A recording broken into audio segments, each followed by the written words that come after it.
Allahumma salli ala sayyidina Muhammadin tibbil qulubi wa dawaiha wa afiyati abdani wa shifaiha ونور الأبصار وضيائها وعلى آله وصحبه وسلم. Alhamdulillah, Wajadi tawarahku syai'in al-Rahmatih, wassalatu wassalamu ala sayyidina wa habibina syafi'ina wa maulana Muhammadin sabil ummah wa ala alihi wa sahbihi wa min hadha ila yaumil qiyamah. Bismillah sadri wa yassir li amri wa thabbit lisani wa hdi qalbi bi haqqi sayyidina Muhammadin sallallahu alaihi wa sallam. Allahumma inna nas'aluka al-huquq wal munuh والرسل وطاقة النصر وصلاح الجسد والروح. اللهم افتح لنا كتب العارفين بحكمتك وانصرنا رحمتك وذكرنا مناصينا يا ذا الجلال والإكرام. حسبنا الله ونعم الوكيل، نعم المولى ونعم النصير، ولا حول ولا قوة إلا بالله العلي العظيم. سبحانك لا علم لنا إلا ما علمتنا إنك أنت العليم الحكيم. Wabadu hadirin mukarramun, para ulama, para asatidzah, para guru, para petugas, jamaah, bapak-bapak, ibu-ibu berbahagia, khusus ketua DKM Masjid Amal, sama-sama kita hormati Bapak Mayor Bualang. Doakan mudah-mudahan panjang umur, sehat walafiat, berkah hidupnya di dunia wal akhirah. Begitu juga kita mengambil pada kesempatan yang berbahagia ini, semoga Allah Subhanahu wa Ta'ala memberikan kepada kita panjang umur dalam rangka manfaat dan ibadah Allah Subhanahu wa Ta'ala. Inna sa'adata kula sa'adah kullu umri fi ta'atillah. Semuanya kebahagiaan di atas kebahagiaan ketika Allah memberikan umur panjang dan taat kepada Allah Subhanahu wa Ta'ala. Bersyukur kita kepada Allah Subhanahu wa Ta'ala atas segala limpahan rahmat, taufik, hidayah serta datang nikmat yang diberikan pada kita sekalian, dan nikmat panjang umur, iman wal Islam, sehat dan kesempatan, sehingga dengan nikmat tersebut mampu menggerakkan langkah kita, memulakan tekad kita untuk hadir dalam satu majelis ilmi. Mudah-mudahan hadir, bertemu dan berkumpulnya kita akan menjadikan salah satu sebab rahmat, maghfirah, barokah Allah Subhanahu wa Ta'ala. Salawat salam semoga tercurah kepada kecintaan kita, baginda kita Muhammad sallallahu alaihi wasallam, warga dan para sahabatnya. Semoga kita termasuk umat yang selalu istiqamah jalankan syariatnya dan selalu mengharapkan syafaatul uzma yaumil kiamat kelak. Amin amin ya rabbal alamin. Bismillahirrahmanirrahim. Qala syaikhul ma'arif rahimahullahu ta'ala wa nafa'ana bi wa bi barakati ulumih wa bi kulli fitnatin amin. Kita masih berbicara tentang hati. Mari kita sudah bicara tentang qalbun salim, yaitu hati yang bersih, hati yang selamat. Dan dengan qalbun mutqah ini hati yang ternoda. Malam ini kita berbicara tentang hati yang munib, qalbun munib, hati yang bertobat. Qala Nabi sallallahu alaihi wasallam, Rasulullah sallallahu alaihi wasallam bersabda, ala inna fil jasadi mudghatan. Sungguhnya di dalam jasad tubuh itu ada mudghah, ada segumpal daging. Idza salahat salaha jasadu kullu. Apabila daging itu baik, maka seluruh badannya, seluruh tubuhnya akan baik. Wa idza fasadat fasada jasadu kullu. Dan apabila rusak daripada daging tersebut, maka rusak seluruh tubuhnya. Ala wa ya qalbu. Dan ketahuilah yang dimaksud daging itu adalah hati. Adapun qalbul munib, di dalam definisi katakan wahwa daimur rujuk wa taubah ila Allah Ta'ala muqbilu ala ta'atih, yaitu wahwa daimur rujuk, yaitu hati yang selalu kembali. Maksud kembali di sini adalah wa taubatu ila Allah, dan bertobat kepada Allah Subhanahu wa Ta'ala, muqbilun ala ta'atihi, dengan selalu mengerjakan perintah-perintahnya. Sebagaimana di dalam Al-Quran Allah Subhanahu wa Ta'ala, man khasya rahmana bil ghaib, yaitu orang-orang yang hatinya selalu takut kepada Ar-Rahman, yaitu Allah yang Maha Pengasih, bil ghaibi, dengan yang gaib, walaupun tidak nampak mereka takut. Waja'a biqalbin munib, dan dia datang dengan hati yang penuh dengan taubat. Hadirin yang berharga, ini salah satu macam daripada hati. Sebagaimana kemarin di Al-Quran ini, hati ini dibagi menjadi 20 macam.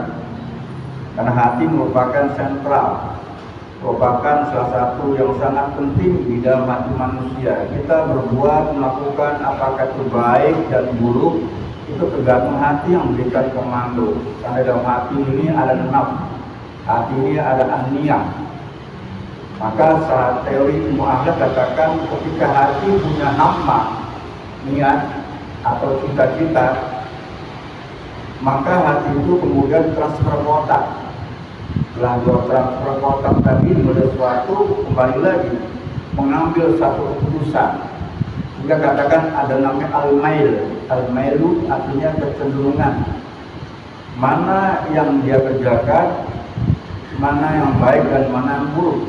Al-fi'lu idza tataqqara, dan apabila perbuatan itu dilakukan secara tataqqara, terus diulang, al-adat, maka akan terbentuk adat, kebiasaan. Kalau kebiasaan baik, maka akan baik. Nah, ini dipintakan dengan hati. Oke, itu hati yang unik ini, hati yang penuh dengan menyadari kekeliruan dia, menyadari kesalahan dia, juga setiap saat selalu dia bertobat kepada Subhanahu wa Ta'ala. Maka isyarat kita bagaimana mulai dari wudu saja. Kita doa wudu itu ujungnya adalah taubat. Ya, coba kita perhatikan. Ibu kalau berwudu doanya apa buat wudu, Bu? Habis wudu nih kita doa enggak? Doa enggak wudu? Doanya apa? Asyhadu an la ilaha illallah wa asyhadu anna Muhammadar. Terus apa lagi? Allahumma ja'al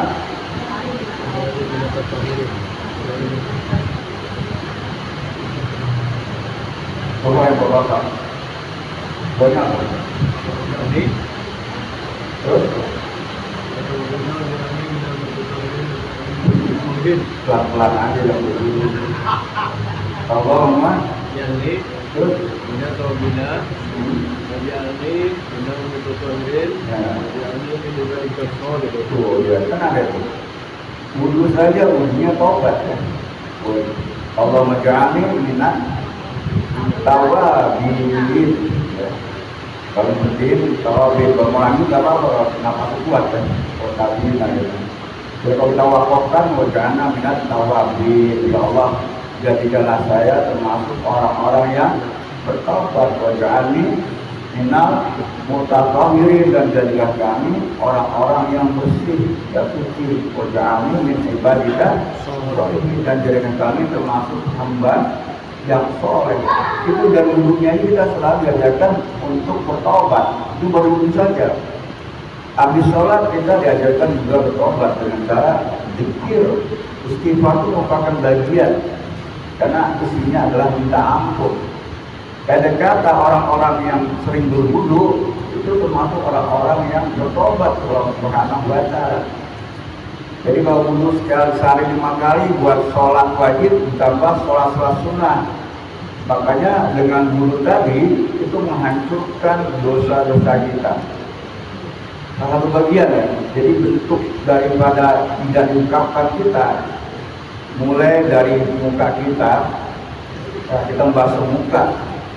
Apabila seorang hamba ia tidak tawabul abdu, ya.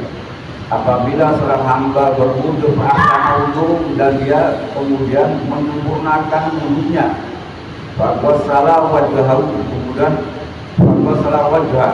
Apabila dia membasuh wajahnya, maka akan kotor dosa-dosa yang ada di wajahnya tadi bersamaan dengan air atau bersamaan dengan tetesan air yang terakhir. Tapi dosa yang berhubungan dengan kepala tadi di wajah. Begitu juga tangan, semuanya itu. Jadi salah bentuk perbuatan taubat tadi dengan af'al, dengan perbuatan. Makanya satu bagian dari wudunya saja sudah mencerminkan sholat ini termasuk orang-orang yang bertobat. Maka disebutnya dawamul wudu. Dawamul wudu ini membiasakan wudu. Waktu kita nggak sholat, biasakan bersih tadi.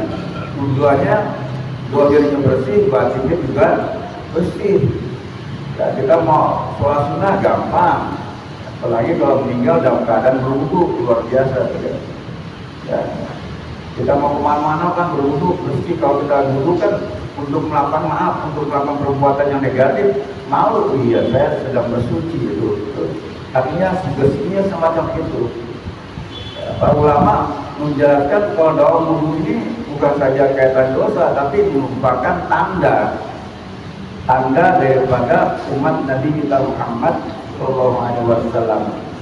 Inna ummati yad'una yawmal qiyamah burran muhajjalina min asaril wudu.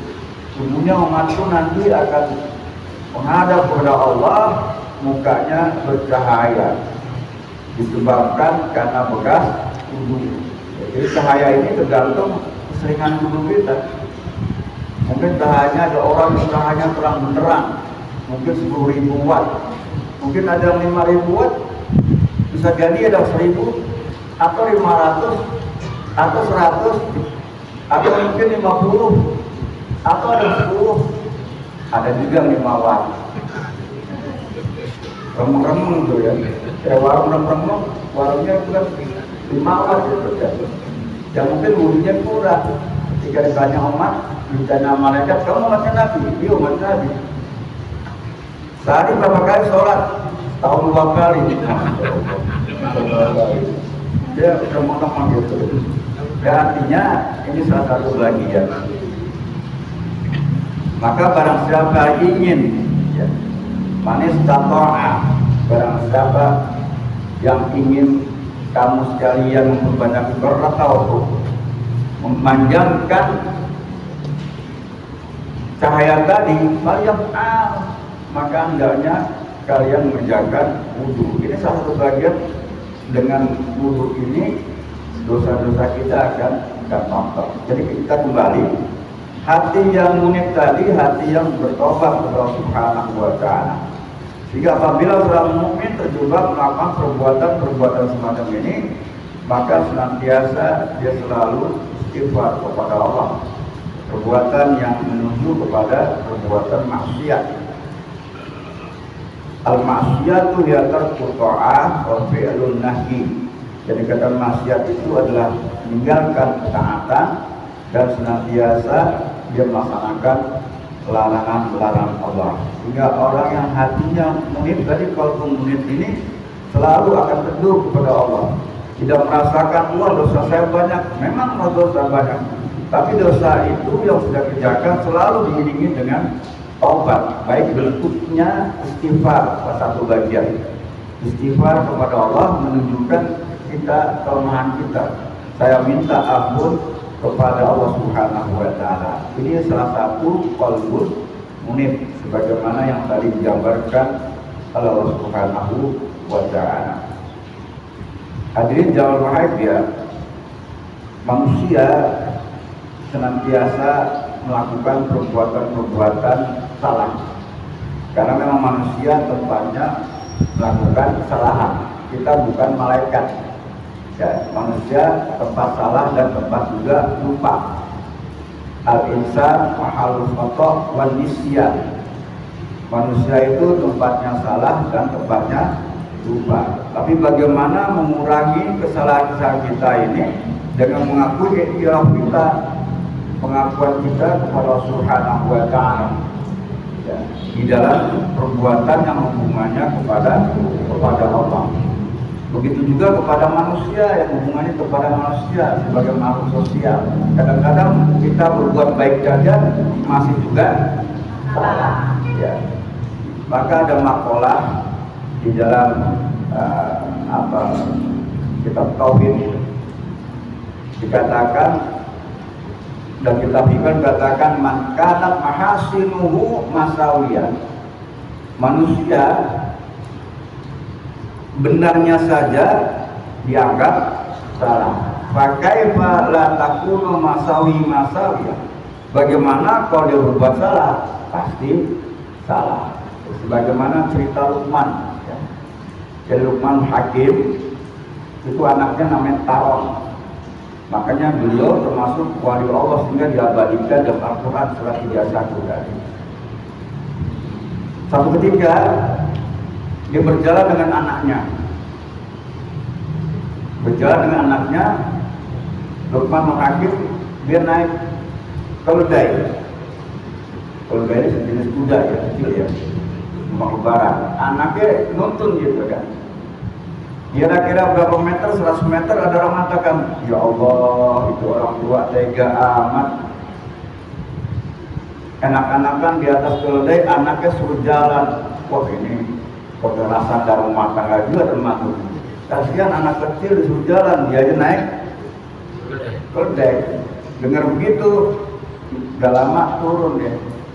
Pas turun, anaknya suruh naik di atas, bapaknya turun. Kira-kira 100 meter ada orang lagi mengatakan, ya Allah itu anak tega-teganya orang sudah lansia suruh jalan. Salah gak? Salah lagi. Dengan begitu udah akhirnya apa? Dua-duanya naik. Kira-kira dua-duanya naik, kira-kira 100 meter lagi orang komen lagi, ya Allah itu manusia tidak punya peri kebinatangan gitu. Iya, udah gede kecil, bapaknya anaknya naik juga tuh tega. Ya udah, begitulah, itu masalah. Udah turun aja dua-duanya. 100 meter lagi, ya Allah, itu orang bagaimana kok gede nggak dimanfaatkan, malah dituntun gitu. Sudah salah juga. Ya, itu manusia. Itu gambaran ya. Gambaran manusia berbuat baik saja, salah, apalagi salah. Oleh karena itu pandangan kita kepada manusia yang penting Allah. Kalau kita sudah berbuat baik, nilai ta'ala. Walaupun orang lain komen jelek ya, yang penting Allah gitu kan. Yang sampai putus asa. Ini kadang-kadang kan ngambek nih kan. Iya kadang-kadang udah nggak usah berbuat baik ya saya. Jadi kembali itu manusia hubungan pada manusia. Kalau sama-sama manusia berbuat dosa maka diutamakan sebelum melakukan perbuatan yang lain buru-buru minta maaf. Makanya kita selalu diajarkan oleh Nabi Muhammad muslimaini yaltaqiyan fa yatasafahan illa ghafara qabla yatafarraqa. Orang muslim apabila dia bertemu berjabat tangan, maka Allah akan mengampuni dosa keduanya sebelum berpisah. Ini satu bagian ya, karena kalau kita sama-sama salam kan ada sugesti kita, hati kita sama-sama baik, apalagi nanya kabar gitu kan. Baik, ya Pak. Dari mana Pak? Baru pulang kampung. Ya Alhamdulillah selamat sampai rumah. Jangan lupa oleh-olehnya. Biar dia ngomong dikasih tuh ya. Ya tapi kalau misalnya ada hati jelek, ya jangankan salaman. Lewat lagi kadang-kadang mukanya dibuang. Buang gitu. Makanya ada orang jalan saja nggak mau lewat rumahnya. Ada doa Nabi Daud ya. Di antara doa Allahumma inni as'aluka arba'an wa a'udzubika min arba'in. Ya Allah, aku minta kepadamu 4 perkara dan berlindung kepadamu 4 perkara. Di antara berlindung adalah Allahumma inni a'udzubika min jarisu. Ya Allah, aku berlindung padamu dari tetangga yang jelek, maksudnya jelek akhlaknya. Idza hasanatan katamaha. Jika dia melihat kita melakukan perbuatan baik, disembunyikan tuh kebaikan kita, nggak pernah ingat-ingat. Wa idza ra'asai'ata panasyaha, dan apabila dia melihat kejelekan saya, disuatkan. Bukan satu RT, satu RW, satu kampung tahu kita membuat. Jadi bahasanya kebaikan-kebaikan yang sudah kita kerjakan itu dilupakan. Kejelekan satu saja diungkapkan seluruhnya. Jadi orang melihat jelek. Ibarat panas setahun kalah dengan hujan sehari, benar ya? Sehari, ya, kalah dengan hujan sehari itu. Jadi panasnya dulu itu hujan banjir, hujan mulu banjir, dapat kiriman bukannya parsel hujan malah air. Artinya itu manusia. Ya, jadi kalau kita nggak manusia ngikuti karakter manusia, maka kita akan jadi orang yang mengikuti dia. Maka kembali lagi, orang berbuat jelek pada kita, kalau kita redha kepada Allah, niscaya Allah akan mengampuni dosa-dosa kita. Ya, jadi satu bagian itu manusia. Kembali, kalau sudah terjebak melakukan itu, ya kita bertobat kepada Allah. Yang hubungannya kepada Allah.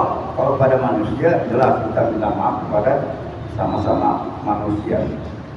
Demikian sementara dari qalbun munib, yaitu hati yang bertobat. Artinya hati yang kembali kepada Allah. Mungkin ada yang mau tanyakan, silakan, yang berkaitan dengan hati yang kembali kepada Allah, hati yang bertobat. Silakan. Dari ibu silakan.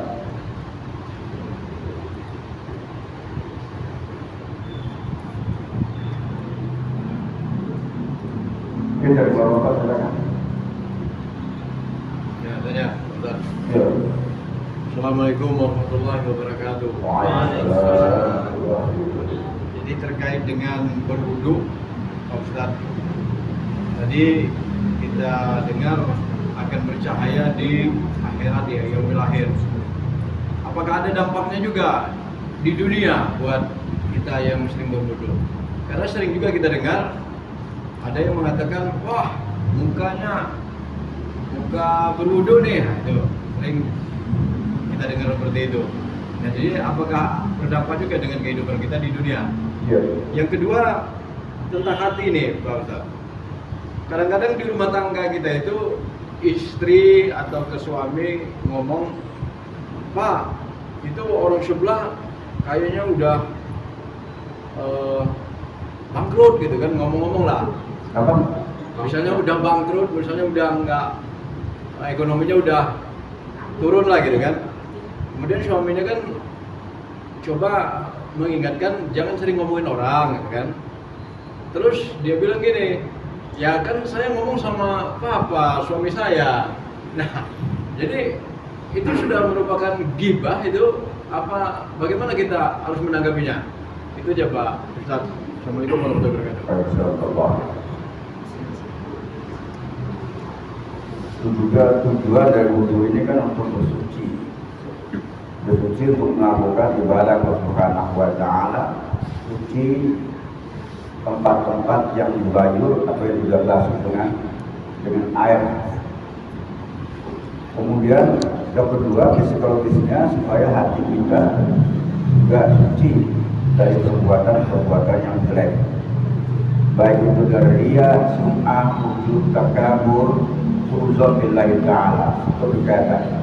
Adapun misalnya ada mengatakan ini orang yang berwudu ini berbeda dari saya ketika di dunia. Yang orang yang bisa melihat itu sudah berbentuk orang-orang yang punya kasab ya. Kasab ini hati terbuka, bisa melihat orang. Jadi tidak dilihat dari kulitnya tapi ketahuan orang yang ahli ibadah mukanya ketahuan. Tidak dilihat dari kulitnya, maaf apakah hitam dan sebagainya, tapi dilihat auranya. Itu yang mampu, yang hatinya terbuka. Sebab ada hadis mengatakan ittaqu firasatal mukmin fa innahu yanzuru binurillah. Takutlah kamu terhadap insting orang beriman. Insting ini bahasa kita ini indera keenam atau ya indera keenam lah. Fa innahu yanzuru binurillah, karena dia memandang dengan nur Allah, ilmu Allah. Jadi dia bisa mengetahui. Jangankan melihat orang yang ahli wudu, orang mau jahat aja ketahuan, walaupun nunduk-nunduk mukanya, ketahuan. Kenapa? Mau nipu ya. Itu kasab, itu ada ilmu kasab namanya. Kenapa? Tamzihul qalbi, memang hati sudah bersih, dia bisa mampu melihat semacam itu. Nah, jadi yang bisa itu melihat itu orang-orang tertentu, ya, memang bisa. Kalau kita belum mampu, saya belum mampu melihat orang.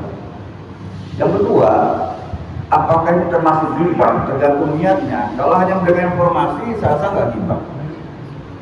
Ya, sebab kita lihat teori ghibah di dalam definisi katakan al-ghibatu dzikru ahwal muslim bima yakrah.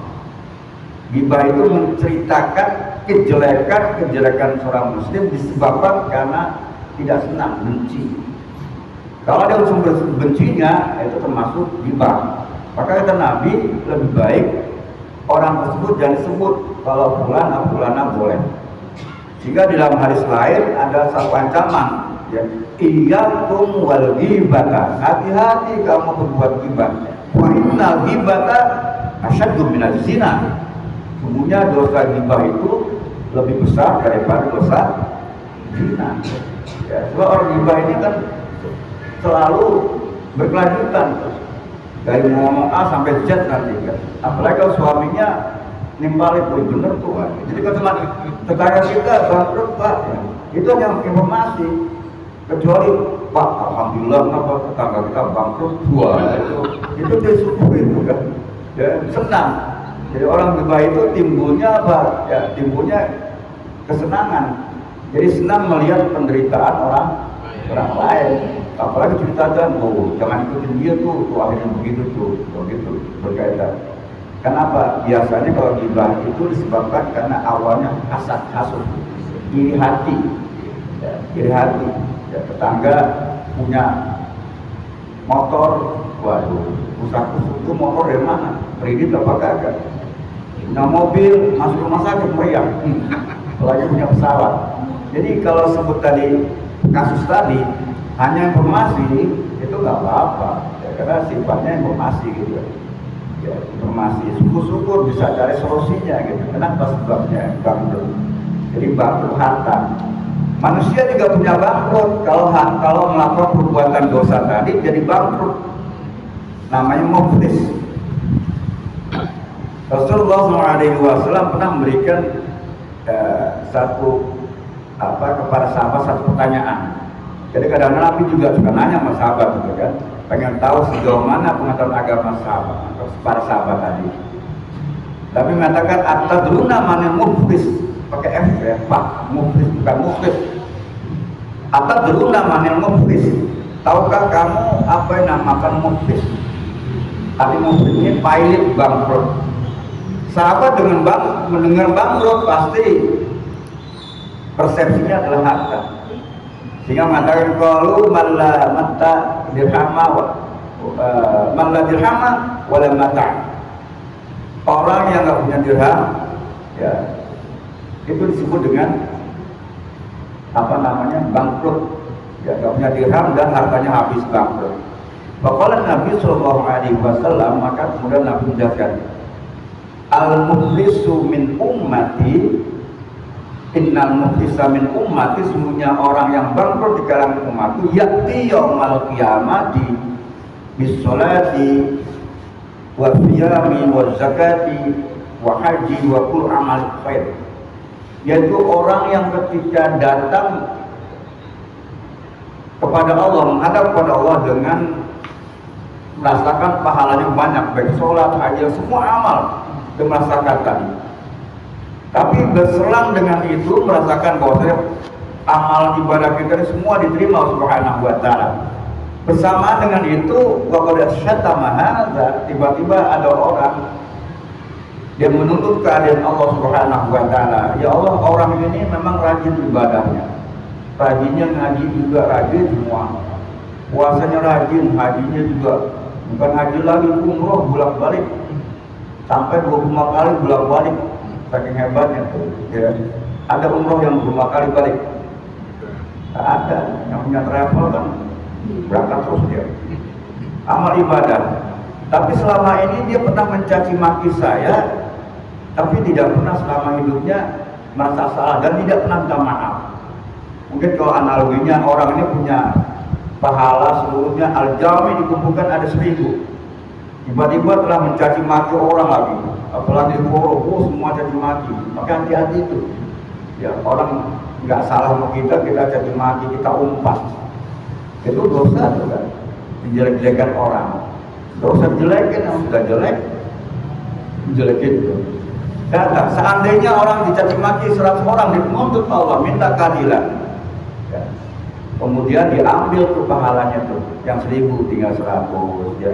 Waktu bahasa ada lagi orang menuntut pada Allah, ya Allah, orang ini pernah menunggu saya sampai akhir hayatnya nggak pernah minta maaf. Diambil lagi 200 orang dipukul, Pak. Semua tuh. Waktu bahasa dia pernah menuduh saya berbuat zina dan sebagainya. Maka alhasil ketika amalan tadi itu Allah ambil semua. Maka kalau kita dihina orang, bilang alhamdulillah. Bisa nggak kira-kira gitu, Bu? Ya, mulut alhamdulillah artinya kalau kita alhamdulillah tuh, ya dosa kita tuh hilang, diambil. Ya, diambil tuh, dihidayah. Ya, saking senang, ayo silakan hina saya terus, kamu hina terus. Habis itu lagi. Ya. Maka ketika amal dihabis yang sebut tadi masih banyak orang yang minta keadilan, dosanya orang tadi dilemparkan ke dia, udah pahalanya habis, dosa orang ditanggung, itu muflis namanya. Ya. Jadi kaitannya dengan bangkrut ya, karena bicara masalah bangkrut tadi ya. Kalau bangkrut pahala namanya, kalau tadi bangkrut harta tadi. Jadi kalau hanya sebuah pernyataan tidak ada unsur kebencian, nggak apa-apa itu. Mungkin begitu ya. Atau agama lain silakan. Silakan.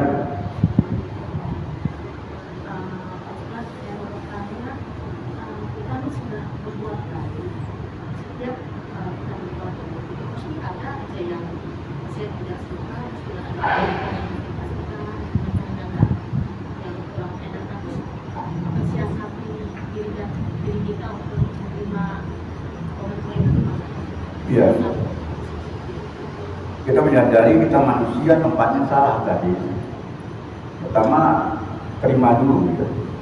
Dan mungkin ada kekurangan dari sudut pandang yang berbeda. Yang menurut perasaan kita udah bener sih. Mungkin orang bilang nih kurang atau salah. Jadi kalau kita terima dulu dengan ikhlas, maka tidak ada lagi unsur kebencian. Bahkan kita terima kasih kalau misalnya kurang tadi. Menurut pandangan kita ini benar. Menurut pandangan kita, tapi menurut pandangan orang kan berbeda. Ya makanya di dalam Islam ada namanya tasamuh toleransi. Artinya apabila kita melakukan perbuatan, dia menganggap salah, itu salah satu bagian tasamuh. Kita terima gitu kan. Kita introspeksi diri kita apa benar salah. Tapi kalau ternyata kita benar ya, kita pertahankan kebenaran tadi, tapi tidak menyakiti orang lain gitu. Ya. Jadi tapi tidak menyakiti orang lain, karena pada dasarnya kita melakukan perbuatan sesuai dengan aturan, tapi tidak semua orang menerima sebab sudut pandang mereka berbeda. Ya, satu bagian tadi. Contoh ketika Rasulullah SAW ini masih ikhtilaf para ulama di dalam satu Abu Salat Maghrib mau Isya, biasanya ada makan-makan, ketika itu makan daging unta, itu tiba-tiba mau Isya ada jamaah yang keluar angin mentut gitu kan, karena buang angin salah satu yang menyebabkan batal wudu. Ya. Wudu syekh minas sabilain, keluar sesuatu dari dua lubang. Tapi karena itu ada suara ditanya, Nabi siapa yang buang angin? Gak ada ngaku. Ya. kadang aku gitu, melihat satu sama lain gitu kan, wah ini ada begini. Nabi mengambil supaya orang lain gak malu. Nabi mengatakan, kalau tadi ikut makan daging onta, maka hendaknya berwudu. Maka Nabi mencontohkan berwudu. Akhirnya semuanya ikut berwudu. Jadi gak ketahuan ke orang itu. Ketahuan itu kan. Itu cara Nabi itu sopan gitu kan. Dan pun ini masih ikhtilaf ya. Apa benar makan daging onta bisa menyebabkan batal? Bahkan ceritanya gitu. Yang tadi makan dengan saya daging onta, maka hendaknya berwudu. Gak bilang batal, tapi hendaknya berwudu. Ya karena salah satu bagian yang membatalkan wudu itu ada 5. Makan itu gak apa-apa, waktu sepiri gak apa-apa gitu. Cuma tumur-tumur aja kan, macam tumur-tumur aja. Kalau zaman ada pakai siwak dan sebagainya. Kalau nggak ada air kita pakai sempat nggak apa-apa gitu. Supaya makanan tadi tidak ada di sela-sela gigi. Sebab kalau ada sela gigi takutnya ketika dia takbir masih nyangkut rendang yang enak. Ketika sholat masih masak enak ya, itu jadi batal. Jadi kembali itu cara Nabi ya, cara Nabi itu sangat sopan, santun, tidak menyalahkan orang lain. Padahal itu tahu salahnya ya, dan tapi tidak menyalahkan orang. Jadi pada kita yang pertama, mindset kita setiap orang lain berbeda, terima dulu gitu kan. Karena memang merasakan, jangan merasa kok kita paling benar gitu kan. Terima dulu, kemudian kita evaluasi, benar nggak nih perbedaan pendapat tadi. Kalau ada perbedaan pendapat ya kita terima dulu dengan senang hati. Kalau memang kita itu benar, kita menangkan dari sudut pandang yang baik gitu kan. Oh begini kelebihannya. Kalau masih kurang, tapi kadang-kala orang itu nggak terima, itu yang menjadi masalah. Kita bilang sudut pandang kita ini benar Pak, atau Bu, ini Ibu, begini kurang dikit tuh. Ya, tapi jangan bilang salah, jangan kurang dikit. Ya, cuma kalau masalah manusia kalau masalah itu kadang-kadang semarah ya. Ya, artinya kurang sedikit, ya. Kurang sempurna. Kalau dibilang salah marah. Jadi sekali semacam itu supaya hati kita enak, orang lain juga menerimanya enak. Dan menerima enak itu akhirnya dia mengakui nantinya. Tidak langsung justice. Oh, ibu salah. Sama ketika kita bicara orang nggak pernah sholat, kita bilang wah bapak ibu nggak pernah sholat, masuk neraka. Wah marah tuh. Ya. Tapi kalau kita lihat nggak sama semacam itu, maka dengan pendekatan dakwah semacam ini, insya Allah orang akan menerima kita. Mungkin begitu Bu ya. Mudah-mudahan ada manfaatnya orang sedikit. Bismillahirrahmanirrahim. Muhammad wa ala alihi Muhammad. Allahumma adina ma baina alina wa tanna fi asal kalima wa dunubina wa madina min indik wa alaina min fadlik wa alaina min rahmatik wa alaina min barakatik wa bisnari wa sa'atik wa afiatik fid din wa dunya wal akhirah. Rabbana atina fid dunya hasanah wa fil akhirati hasanah wa qina adzabannar. Sallallahu Muhammadin wa ala alihi ajma'in walhamdulillah rabbil alamin. Subhanaka wa bihamdika asyhadu an la ilaha illa anta astaghfiruka wa atubu ilaik. Assalamualaikum warahmatullahi wabarakatuh.